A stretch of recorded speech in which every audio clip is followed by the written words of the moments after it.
नमस्कार, आपके साथ मैं हूं गिरिराज शर्मा। डायबिटीज शब्द आपने सुना ही होगा, मधुमेह भी सुना होगा। सुनने पर ऐसा लगता होगा कि बीमारी बुजुर्गों को होती है, बड़े बूढ़े लोगों को होती है, बच्चों में ये कहाँ, युवाओं में कहाँ। भाई हम तो खाते पीते हैं, जिम भी जाते हैं, हमें बीमारी कैसे हो सकती है। लेकिन अगर आप ये सोचते हैं तो यकीन मानिए कि आज के समय के हिसाब से सबसे बड़ी भूल हो सकती है आपके लिए। जी हाँ, भले आप जिम जाते हो, अच्छा खान पान करते हो, क्योंकि ऐसा नहीं है कि आप ठीक ठाक खान पान कर रहे हैं तो डायबिटीज आपको नहीं हो सकती, क्योंकि इसके कारण ही इतने ज्यादा हैं कि आप कितना भी बचने की कोशिश कीजिए, ये आपको कभी भी चपेट में ले सकती है, कभी भी अपनी गिरफ्त में ले सकती है। तो फिर बचा कैसे जाए, और अगर युवाओं को इससे बचना है तो फिर क्या ध्यान रखना होगा। इन्हीं सारे सवालों के जवाब हम जानेंगे, और ये जवाब हम जानने वाले हैं डॉक्टर आदित्य पंजाबी, जो कि फिजिशियन है और डायबिटोलॉजिस्ट है, और हम जो मौजूद है वो है मध्य प्रदेश के मुरैना में। तो हमने सोचा कि आज डॉक्टर आदित्य पंजाबी से बात की जाए। आमतौर पर हम इंदौर में चिकित्सकों के साथ कार्यक्रम करते ही हैं, लेकिन इस बार हम चंबल में करने वाले हैं। डॉक्टर आदित्य, बहुत बहुत स्वागत है आपका। Thank you so much sir. जैसा कि आपने इंट्रो सुना और मेरी पृष्ठभूमि से आपको अंदाजा लग रहा होगा कि मेरा जो जानने की उत्सुकता है वो इस बात में है कि बड़े बूढ़े लोगों को तो हमने सुना है कि डायबिटीज होती है, मेरे दादाजी को भी थी मधुमेह की बीमारी जी, और पता नहीं होता कि युवाओं को भी हो सकती है।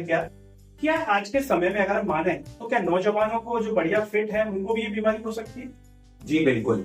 आज से 25 से 30 साल पहले जो नॉर्मल कंसेंसस था वो ये माना जाता था कि जो बुजुर्ग लोग हैं जिनकी उम्र 50 या 60 साल से ऊपर है, जो अन्य किसी बीमारी जैसे हाइपरटेंशन या हार्ट की किसी बीमारी से ग्रसित, उनको ये परेशानी होने के चांसेस ज्यादा हो सकते हैं। परंतु आज का अगर समय देखा जाए तो यंग से यंग बंदों को भी या यंग से यंग लोगों को भी ये बीमारी अपनी चपेट में ले सकती है। तो क्या कारण मानते हैं आप इसके?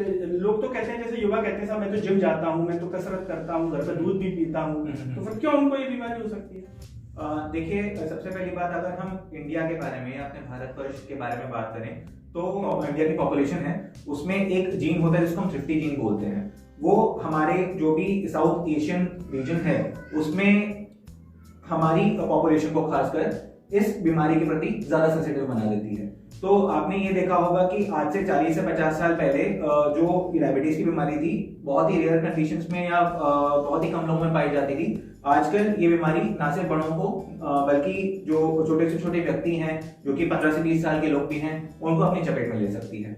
इसके सही कारण है, पहली बात तो हमारे हिंदुस्तान का खाना पीना है। वो जो पहले जिस प्रकार का खाना पीना था और अभी जिस प्रकार का खाना पीना है उसमें काफी ज्यादा अंतर है। अभी जो खाना पीना है उसमें high carb diet, junk foods, fast foods, ये सब बहुत ज्यादा यूटिलाइज करते हैं, और खासकर जो छोटे बच्चे होते हैं उनको chocolate, junk foods, burger, pizza ये सब खाने की बहुत ज्यादा आदत होती है। तो इनमें जो भी खाना होता है उसमें बहुत ज्यादा फैट होता है, बहुत ज्यादा कार्बोहाइड्रेट होता है, ठीक है। उसके अनुरूप जो फिजिकल एक्टिविटी है बच्चों की वो बहुत ज्यादा कम हो गई है। आज से कुछ एक साल पहले या 10-15 साल पहले आपने देखते होंगे कि छोटे छोटे बच्चे स्कूल के बाद सीधे क्रिकेट या हॉकी या फुटबॉल खेलने जाते थे।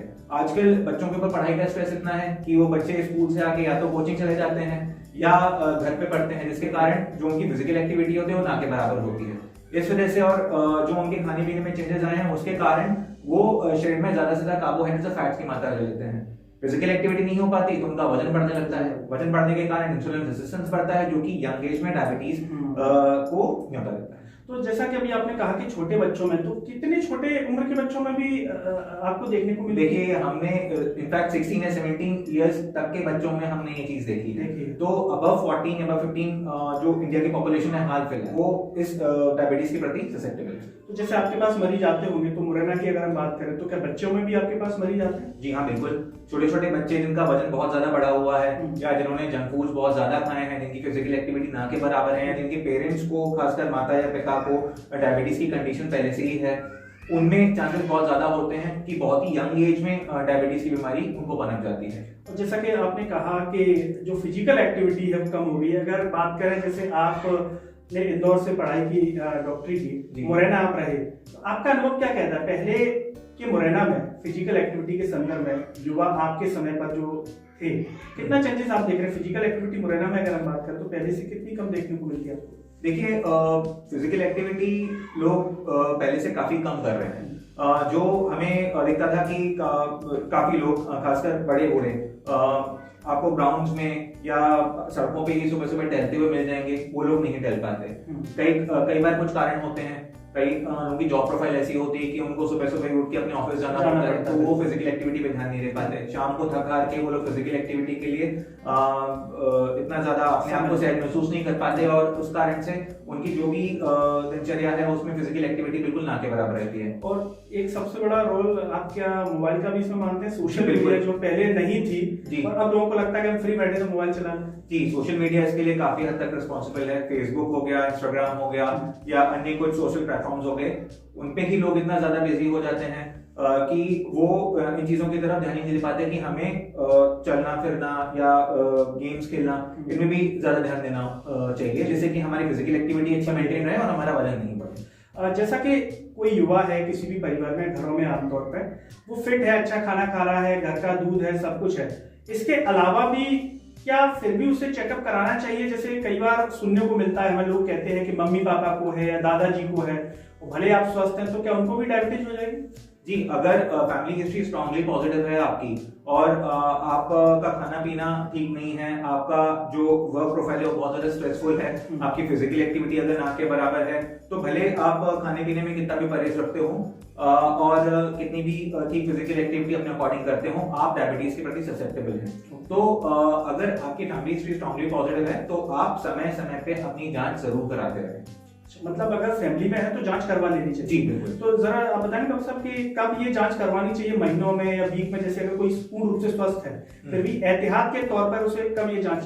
हर 3 से 6 महीने में अपनी जो जांच है वो जरूर करा लेनी चाहिए।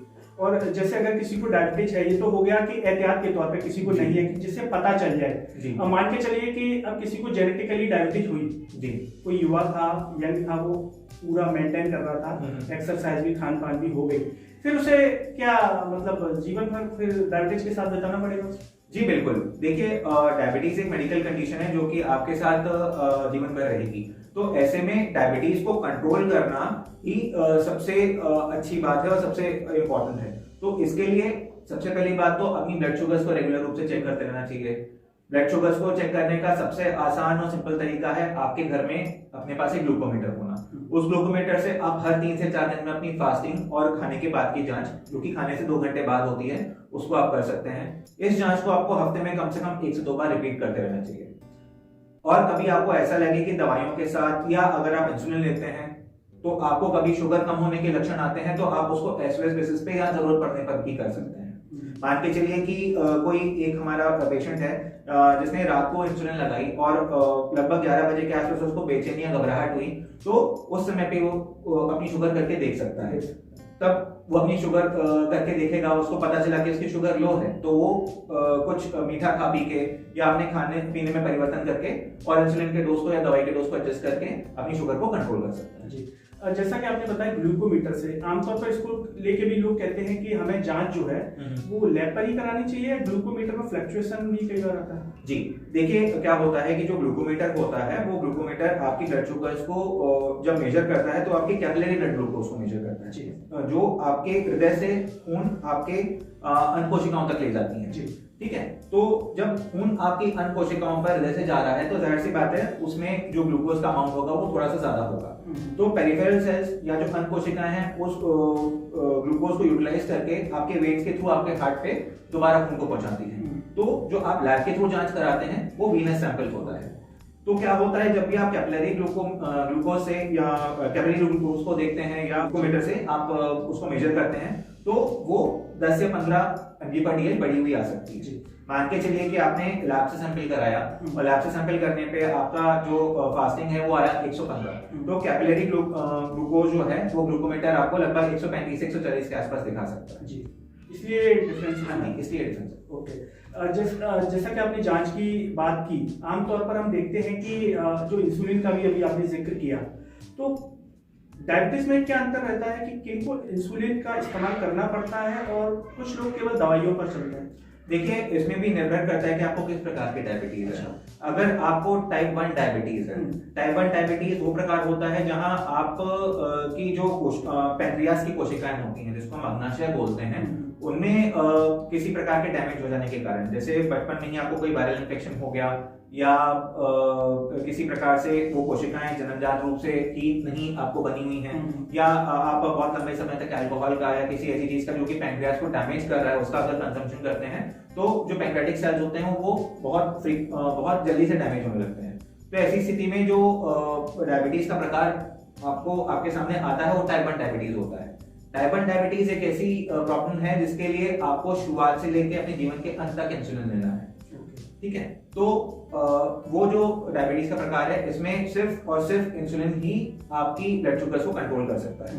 दूसरा जो प्रकार है जिसको हम डायबिटीज मेलिटस टाइप 2 बोलते हैं, ये हमें जो देखने को मिलता है वो लगभग 25 से 30 साल की उम्र के बाद देखने को मिलता है।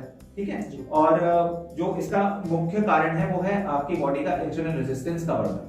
वो किस कारण से बढ़ता है? आपकी फिजिकल एक्टिविटी कम है, आपका डाइट जो है वो बिल्कुल ठीक नहीं है, आपका किसी कारण से, यानी कि मान के चलिए कि आपको पहले से ही थायराइड की समस्या है, या किसी कारण से आपका वजन बहुत ज्यादा बढ़ा हुआ है किसी अनुवांशिक कारण से, तो उस वजह से आपका वजन बढ़ा हुआ रहेगा, पेट बढ़ा हुआ रहेगा, जिसके कारण आपकी बॉडी का इंसुलिन रेजिस्टेंस बढ़ेगा। जब इंसुलिन रेजिस्टेंस बढ़ेगा तो इसके कारण से जो आपकी पैंक्रियास की कोशिकाएं हैं वो शुरुआत में तो आपकी शुगर को कंट्रोल करने के लिए ज्यादा इंसुलिन प्रोड्यूस करेंगी, पर धीरे धीरे करके वो थकने लगेंगी, जिसके कारण से आपकी बॉडी को जो शुगर कंट्रोल करने के लिए इंसुलिन की रिक्वायरमेंट होती है वो नहीं बन पाएगी और आपको डायबिटीज हो जाएगी। तो ऐसी स्थिति में आपको दवाइयों पे आना पड़ता है।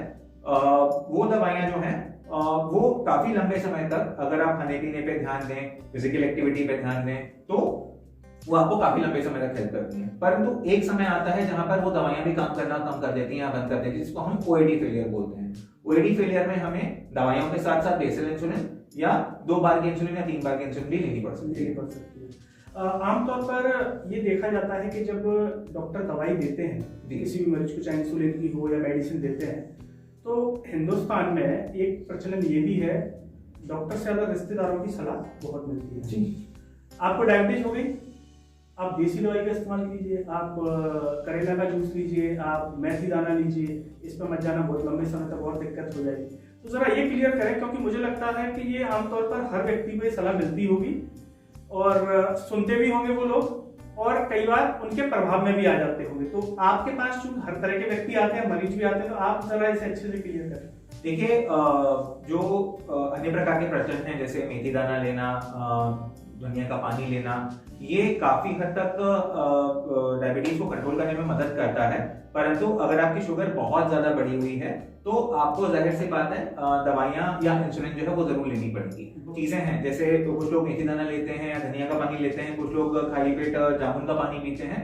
ये किसी न किसी रूप में आपके बॉडी के इंसुलिन रेजिस्टेंस को कम करने में हेल्प करता है, वजन कम करने में हेल्प करता है, जिसके प्रभाव से दवाइयों के साथ साथ आपकी शुगर लेवल जो है वो कंट्रोल में आती है। तो अगर आप ये मान के चलते हैं कि सिर्फ मेथी दाना लेने से या धनिया का पानी लेने से आपकी शुगर कंट्रोल हो जाएगी, तो ऐसा संभव नहीं है। अगर आपकी शुगर बहुत ज्यादा बढ़ी हुई है तो हाँ, आप इसको एड ऑन थेरेपी के रूप में ले सकते हैं, परंतु आपको दवाइयां या इंसुलिन जो है वो जरूर लेनी पड़ेगी।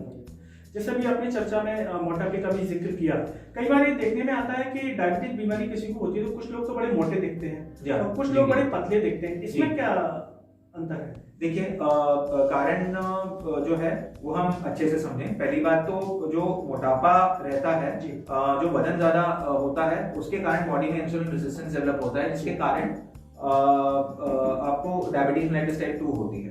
जो आप लोग देखते हैं जिनका वजन बहुत कम है या जो बहुत पतले हैं, उनको जो प्रकार होता है डायबिटीज का वो यूजुअली टाइप 1 डायबिटीज या लाडा होता है, जहां पैंक्रियास जो है वो बहुत जल्दी डैमेज होने लगता है, जिसकी वजह से बॉडी में इंसुलिन की मात्रा जो है वो बहुत कम बनने लगती है।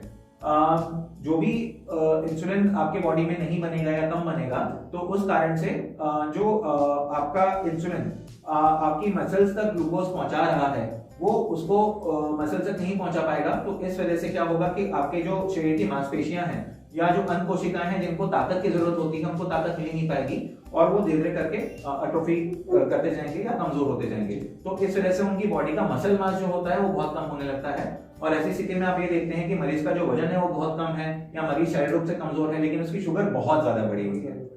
ये इस इस वजह से रहता है जी। अगर हम बात करें आमतौर पर कहना चाहिए भ्रम की स्थितियां जो डायबिटीज को लेकर के हैं, आपके पास मरीज आते हैं, ऐसी कौन सी वो बातें हैं जो आप बताना चाहेंगे और लोगों को ध्यान रखनी चाहिए आमतौर पर? हमारे जो अभी इंडियन सिनेरियो है, जो लोग हैं वो अभी भी काफी ज्यादा देसी दवाइयों पर या अन्य प्रकार के ऑल्टरनेटिव ट्रीटमेंट्स पर भरोसा करते हैं और बहुत लंबे समय तक वो इस ट्रीटमेंट को लेते रहते हैं और बीच बीच में अपनी जांचें भी नहीं करते, जिसके कारण से हमें ये देखने में आया कि अगर शुरुआती स्थिति में वो दवाइयों से कंट्रोल हो सकती है या बॉर्डर लाइन है या आप अपनी जीवन शैली में ही परिवर्तन करके या खाने पीने में परिवर्तन करके उसको कंट्रोल कर लेते हैं, वो चीज तय नहीं हो पाती और हमारे पास पेशेंट जो है वो 1 या 1.5 साल बाद बहुत ज्यादा ब्लड शुगर्स के साथ आ जाता है। तो ठीक है, आप उन ऑल्टरनेटिव थेरेपीज पर भरोसा करके अपना ट्रीटमेंट कर सकते हैं, परंतु उसके साथ साथ समय समय पे अपनी जांचें भी करना जरूरी है।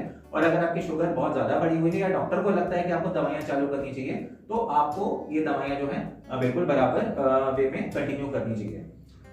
दूसरा ये है कि कुछ लोग ये सोचते हैं कि अगर हमारी दवाइयों से शुगर कंट्रोल है तो हम कुछ भी खा सकते हैं। ऐसा नहीं है। अगर दवाइयों से आपकी शुगर लेवल कंट्रोल है तो इसका मतलब ये है कि आपको जो डायबिटीज है, अगर आप किसी प्रकार की खराब जीवन शैली को अपनाएंगे या खाने पीने में सही से जो परहेज है वो नहीं करेंगे, तो उसके कारण क्या है कि आपकी शुगर लेवल दवाइयों को खाने के बाद भी बढ़ सकती है। तो ऐसे में खाने पीने में बहुत अच्छे से परहेज रखना और समय समय पे अपनी जांचें कराते रहना बहुत आवश्यक है, जिसके कारण से आप अपनी डायबिटीज को लंबे समय तक कंट्रोल रख पाए। मुरैना की अगर हम बात करें, ग्रामीण अंचलों के पेशेंट आपके पास बहुत आते होंगे। एक शहरी क्षेत्र का भी आपका अनुभव रहा है, आपने पढ़ाई वहां से की है, और एक ग्रामीण डायबिटीज के संदर्भ में अगर हम बात करें तो क्या यहाँ पर आपको सिनेरियो देखने को मिलता है ग्रामीण अंचल में डायबिटीज के संदर्भ में? लोग कहते हैं कि ग्रामीण जो लोग हैं उनकी फिजिकल एक्टिविटी अच्छी रहती है, खेती किसानी करते हैं, क्या उनमें भी आपको डायबिटीज यहाँ पर देखने को मिलती है? और वो लोग क्या ऐसी गलती करते हैं जिस वजह से यहाँ पर डायबिटीज बढ़ रही है? आपका क्या अनुभव है ग्रामीण अंचलों को लेकर, आपका क्या अनुभव है? देखिए, सबसे पहली बात तो जो ग्रामीण अंचल के लोग हैं उनमें जो लिटरेसी रेट है वो बहुत ही कम है। अगर हम ओवरऑल मुरैना की पॉपुलेशन या चंबल की पॉपुलेशन की बात करें तो भले काफी सारे डेवलपमेंट्स हुए हों, पर उसके बाद भी जो लिटरेसी रेट है खासकर गाँव में वो काफी ज्यादा कम है। तो लोग अभी भी इस बीमारी के बारे में बहुत ज्यादा जागरूक नहीं है। दूसरा ये कि जो गांव के लोग हैं उनमें लोग काफी हद तक अच्छी फिजिकल एक्टिविटी करते हैं, खेती बाड़ी करते हैं, शारीरिक गतिविधि को काफी अच्छी होती है। पर अगर देखा जाए आज से 25 से 30 साल पहले या अभी की स्थिति को, तो मरीजों के या जो गांव वाले हैं उनके खाने पीने में काफी ज्यादा परिवर्तन आया है। पहले जो लोगों का खाना पीना होता था गांव वालों का, उसमें मूलतः रोटी, सब्जियां या दाल होती थी।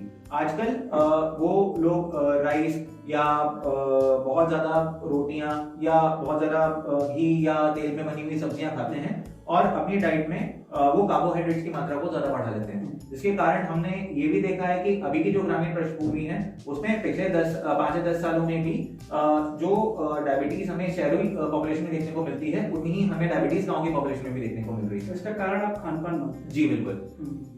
जैसे अभी आपने ऑयल का जिक्र किया कि बहुत ज्यादा तेल और घी, मुरैना की अगर बात करें तो बेड़ई लोग बहुत खाते हैं, बाहर से भी लोग आते हैं। और बेड़ई यहाँ का, जिनको नहीं पता मैं बता देता हूँ कि बेड़ई जो है मुरैना चंबल के पास में एक नाश्ता है। जैसे इंदौर की अगर बात करें तो वहाँ पोहा बहुत फेमस है, ऐसे मुरैना में बेड़ई समोसा, स्पेशली बेड़ई समोसा हर जगह मिल जाता है, लेकिन बेड़ई वो सब्जी के साथ दी जाती है, उसमें ऑयल भी काफी रहता है। तो जरा इसको लेके आप बताएं कि जो भी लोग खा रहे हैं बेड़ई, इससे दिक्कत रहती है या लिमिट में खाएं, क्या कहें? देखिए, स्वास्थ्य की दृष्टि से चाहे पेशेंट डायबिटिक हो या नॉन डायबिटिक हो, मैं यही सलाह दूंगा कि लोग जो यहाँ पर चीजें खाते हैं जिसमें समोसा, कचौरी, बेड़ई और उसके साथ जो सब्जी बनती है, वो हमारी पृष्ठभूमि में, खासकर मुरैना की पृष्ठभूमि में लोग नाश्ते के रूप में बहुत ज्यादा खाते हैं। इसमें जो ऑयल यूज होता है, आलू यूज होता है या जो भी भिन्न प्रकार की चीजें यूज होती हैं, वो बहुत ज्यादा कार्ब्स या बहुत ज्यादा फैट्स अपने में समाहित करके रखती हैं, जिसके कारण से जब भी आप इन चीजों को खाते हैं तो आपकी शरीर की शुगर जो है वो एकदम से बढ़ सकती है। मैं आपको एक एग्जांपल कोट करना चाहूंगा। मेरे पास एक पेशेंट आया था जो कि लंबे समय से डायबिटीज से पीड़ित था। उसकी शुगर्स मोटा मोटी कंट्रोल थी, पर उसने जब अपने मेरे हॉस्पिटल में फास्टिंग कराया तो उसका फास्टिंग जो था वो लगभग 115 के आसपास है। अब उसको मैंने ये बोला कि खाने के 2 घंटे बाद में आपकी जांच करेंगे। वो बेचारा घर से खाना पीना जाके नहीं आया था, तो उसने क्या किया कि उसने दवाई खाई और साथ में बाहर जाके उसने बीड़ी और समोसा खा लिया। खाने के बाद 2 घंटे बाद जब उसने शुगर चेक कराई तो उसकी शुगर 260 निकली। तो उसने मुझसे पूछा कि डॉक्टर साहब मैं आपने इतने लंबे समय से आपकी दवाई खा रहा हूँ, दवाई खा के भी मैंने शुगर चेक कराई तो वो ज्यादा निकली। तो जब मैं उसकी डिटेल्स में गया तो उसने मुझे ये बताया था कि उसने दवाई खा के इन चीजों का सेवन किया था। तो मैंने उसको ये बताया कि आपने जिन चीजों का सेवन किया उसकी वजह से आपकी शुगर एकदम से बढ़ी है। अगर इसी जगह पे आप घर की दाल रोटी या दाल सब्जी खाते या साथ में सलाद खाते तो उससे आपकी शुगर इतनी ज्यादा नहीं होती। यहाँ पे महत्वपूर्ण बात ये है जो डॉक्टर आदित्य ने कार्यक्रम के बीच में भी बताई थी कि अगर आप दवाई का इस्तेमाल कर रहे हैं तो उसका मतलब ये नहीं कि आप कुछ भी खा लें। क्या मैं ठीक कह रहा हूँ? जी बिल्कुल, दवाई लें लेकिन खान पान में भी आपको कंट्रोल करना पड़ेगा, ये विशेष रूप से ध्यान रखना है। कई बार आमतौर पर लगता है कि लोग मेडिसिन ले लेते हैं, क्योंकि हमारे परिवार में भी मैंने देखा है, हमारे ताऊ जी को है, वो जब मेडिसिन ले लेते हैं तो मिठाई जम के खाते हैं, किसी का निमंत्रण होता है तो वो भी वो बहुत अच्छे से खा के आते हैं। आज महिलाओं की अगर हम विशेष रूप से बात करें, महिला पुरुषों में डायबिटीज का रेशियो क्या आपको देखने को मिलता है? क्या महिलाओं में ज्यादा होती है? बराबर से केसेस देखने को मिलते हैं महिला पुरुषों में डायबिटीज के? लगभग बराबर है। मैं अगर कहूंगा कि अगर मेरे पास 20 डायबिटीज के मरीज हैं तो उसमें 10 या 12 मेल होंगे और लगभग उतनी ही प्रोपोर्शन में फीमेल्स भी जी। यहाँ से एक सवाल मेरे दिमाग में और है कि डायबिटीज का जब मरीज किसी फैमिली में होता है और परिवार 7-8 लोगों का है, उसमें से एक को ही डायबिटीज है, अन्य सदस्यों को नहीं है, वहां पर परिवार के सदस्यों की जिम्मेदारी कितनी महत्वपूर्ण हो जाती है? होता क्या है कि घर परिवार में खाना पीना सब बन रहा है, वो बन रहा है आम लोगों के हिसाब से। ऐसे में कई लोगों को मैंने ये कहते हुए भी सुना है कि अरे वो घर में बन गई थी तो मैंने खा ली, वो था आइटम तो मैंने खा लिया था। ऐसे में आप क्या उनको सजेस्ट करेंगे? देखिए, इस संदर्भ में जो घर परिवार के लोग हैं, खासकर जो फीमेल पॉपुलेशन है घर की, वो लोग जो कि खाना बनाती हैं, उनको इस चीज का ध्यान रखना चाहिए कि जो डायबिटीज का मरीज है, डायबिटीज का क्लाइंट है, जो वो खाना खा रहा है या जो जिस प्रकार की खान पान की उसको आवश्यकता है उतनी ही आवश्यकता बाकी घर के सदस्यों को भी है। क्योंकि अगर आप खाने पीने में परिवर्तन नहीं रखेंगे, हाई कार्ब डाइट लेंगे या ज्यादा वसा वाला खाना खाएंगे तो आगे जाके बाकी घर के मेंबर्स को भी डायबिटीज बनने की संभावना या डायबिटीज से डायग्नोज होने की संभावना बढ़ जाती है। तो अगर घर में कोई भी एक सदस्य आपका डायबिटीज से पीड़ित होता है तो मैं यही सलाह दूंगा कि अपने पूरे घर के खान पान को उस मरीज के हिसाब से भी बनाएं और ओवरऑल इस तरह का परिवर्तन करें कि बाकी लोगों में भी धीरे धीरे करके उस प्रकार का खान पान जो है वो डेवलप हो जाए। डॉक्टर आदित्य ने ये बेहद महत्वपूर्ण बात कही है। जो डॉक्टर साहब का कहना है वो यही है कि अभी तो आपको कुछ नहीं होगा, लेकिन अगर आपकी जो जीवन शैली है उस हिसाब से आप कंटिन्यू करेंगे तो घर के जिस सदस्य को डायबिटीज है हो सकता है कि निकट समय में आपको भी हो जाए। इसीलिए आप उस समय परहेज करें, उससे बेहतर है कि आप शुरुआत में परहेज कर लें तो अन्य बीमारी आपको नहीं होगी। डायबिटीज की बीमारी किसी को यदि हो गई है तो इस पर ध्यान देना क्यों जरूरी है? एक सामान्य सवाल है कि भाई हमें बीमारी और भी होती है, दूसरी बीमारी हो जाती है, हम दवाई लेते हैं वो ठीक हो जाती है। डायबिटीज में ऐसा क्या खास है कि हम ध्यान नहीं देंगे तो कुछ दिक्कत हो जाएगी? क्या हमें कोई और बीमारी हो जाएगी या कोई अन्य शरीर का अंग खराब हो जाएगा? जी देखिए, अगर आप डायबिटीज से पीड़ित हैं तो आपके शरीर में दो प्रकार की समस्या उत्पन्न हो सकती हैं। पहली तो होती है माइक्रोवैस्कुलर और दूसरी होती है माइक्रोवैस्कुलर। जो माइक्रोवैस्कुलर परेशानियां होती हैं उनमें जो आपके शरीर की छोटी धमनियां हैं वो अफेक्ट होती हैं, तो उसकी वजह से आपकी जो आंख है, आंखों की रोशनी पे या जो आपके आंखों के पर्दे हैं उनके जो कामकाज है उस पर फर्क पड़ सकता है। आपके शरीर के बाकी अंग भी इस कारण से अफेक्ट हो सकते हैं। माइक्रोवैस्कुलर कॉम्प्लिकेशन में जो सबसे इम्पोर्टेंट परेशानी आती है वो आती है आपकी हार्ट से संबंधी समस्या की और दिमाग से संबंधी समस्या की। अगर आपकी शुगर लेवल्स कंट्रोल नहीं है या आपको इसके साथ साथ अन्य प्रकार की बीमारियां भी हैं, जैसे ब्लड प्रेशर हुआ, थायराइड हो गया, तो आप किसी भी प्रकार के हार्ट अटैक या दिमाग के लकवे या आपके गुर्दों के या लीवर के फेल होने के जो चांसेस होते हैं वो बाकी पॉपुलेशन के कंपैरिजन में ज्यादा हो जाते हैं। ऐसा भी मान के चलते हैं कि जो डायबिटीज है, अगर आपको रिसेंट डायबिटीज डायग्नोज हुई वो आपको किसी भी एक छोटा सा हार्ट अटैक आने के इक्विवेलेंट होता है। तो आपको बहुत ज्यादा सावधानी रखने की जरूरत है जिससे कि आपके अन्य प्रकार के जो अंग हैं वो सही स्थिति में बने रहें, क्योंकि आपके जो अन्य प्रकार के अंग हैं उनकी सही स्थिति में बने रहने के लिए आपकी शुगर का बहुत अच्छे से कंट्रोल होना आवश्यक है। यानी कि ये है कि अगर डायबिटीज पर ध्यान नहीं दिया तो उसके बाद हमें डायबिटीज के साथ साथ अन्य अंगों पर ध्यान देना पड़ जाएगा। अगर समय रहते उस पर ध्यान नहीं दिया, यानी कि हमारी आंख भी खराब हो सकती है, किडनी भी फेलियर हो सकती है जी, और पैरों की बीमारी भी जो डायबिटिक फुट होता है, वो भी पेरिफेरल आर्टेरियल डिसीज जो होती है वो भी आपको होने के चांसेस ज्यादा होते हैं। अगर हम बात करें जैसे अभी सर्दी का मौसम चल रहा है, इसको लेकर के क्या कुछ ऐसा विंटर सीजन में भी कुछ खास बात रहती है जो ध्यान देनी चाहिए, या आमतौर पर ओवरऑल जो बातें आपने बताई है वही विंटर सीजन पर लागू होती है? देखिए विंटर सीजन में हमारी फिजिकल एक्टिविटी जो होती है वो काफी कम हो जाती है। हम जो गर्मी के समय में या उससे पहले के समय में जो पैदल चलना या वॉक करना या गार्डन्स में टहलना, जो ये फिजिकल एक्टिविटी करते हैं वो आपके ठंडों के समय में बहुत ज्यादा कम हो जाती है। तो ऐसे में मैं आपको यही सलाह दूंगा कि आप अपने घर के आसपास या घर के अंदर भी अपनी जो कदम ताल है या जो स्टेप्स है उनको आप बढ़ा सकते हैं। अगर आप ऑफिस जाते हैं, ऑफिस में काम करते हैं, तो मेरी सलाह ये है कि ऑफिस में भी आप अपने फुट स्टेप्स बढ़ा सकते हैं।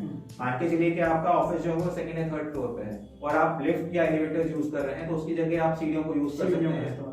आप ऑफिस आवर्स में बजाय कि किसी भी दूसरे क्लाइंट को अपने टेबल पे बुलाना, आप खुद उनके टेबल पे जा सकते हैं। इससे आपके फुट स्टेप्स बढ़ सकते हैं। इसको हम विजिटिंग बोलते हैं। विजिटिंग मतलब आप लंबे समय तक अपनी कुर्सी पे ना बैठ के हर 15 से 20 मिनट में उठ के अपनी फिजिकल एक्टिविटी को बढ़ाएं, थोड़ा चलें, जिससे कि आपके डेली के फुट स्टेप्स बने और जिससे कि आपकी फिजिकल एक्टिविटी जो है वो बढ़ जाए।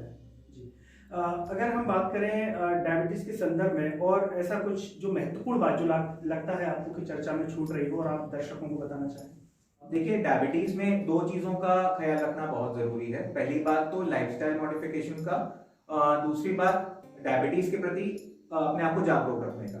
डायबिटीज एक ऐसी समस्या है जो कि आपके साथ जीवन भर रहेगी और जिससे संबंधी आपको दवाइयां या इंसुलिन जो है वो जीवन भर आपको लेना पड़ेगा।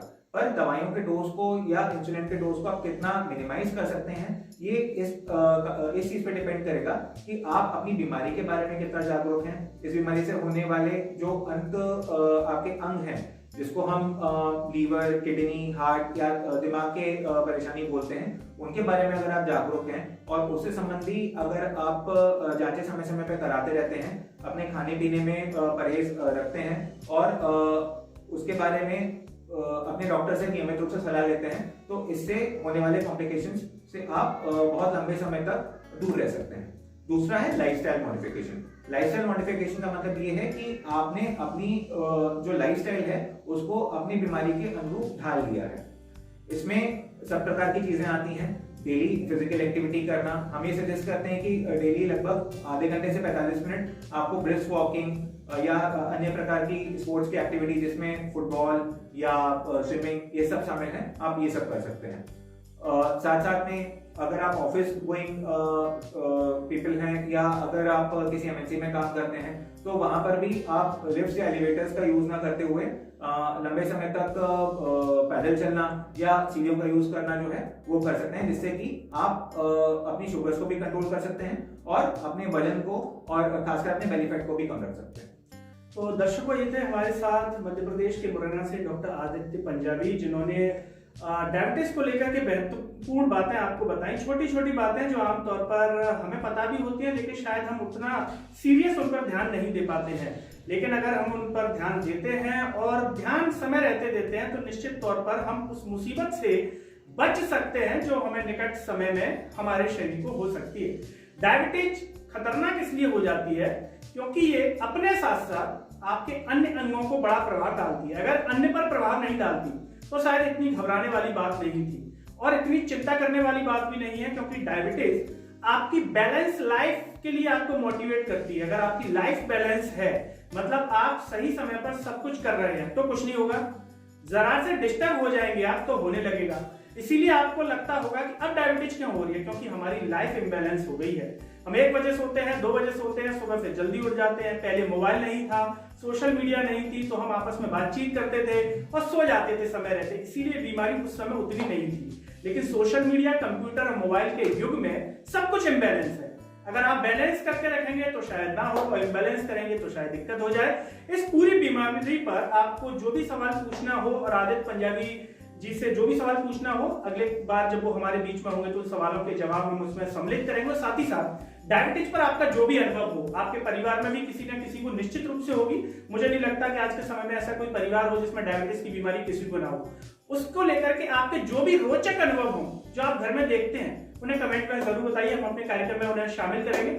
और सरल लाइफ के इस पेज को सब्सक्राइब कीजिए। साथ ही साथ आप हमारे पेज को फेसबुक, इंस्टाग्राम, ट्विटर, यूट्यूब सभी जगह देख सकते हैं। मुझे और डॉक्टर आदित्य पंजाबी को दीजिए इजाजत। नमस्कार।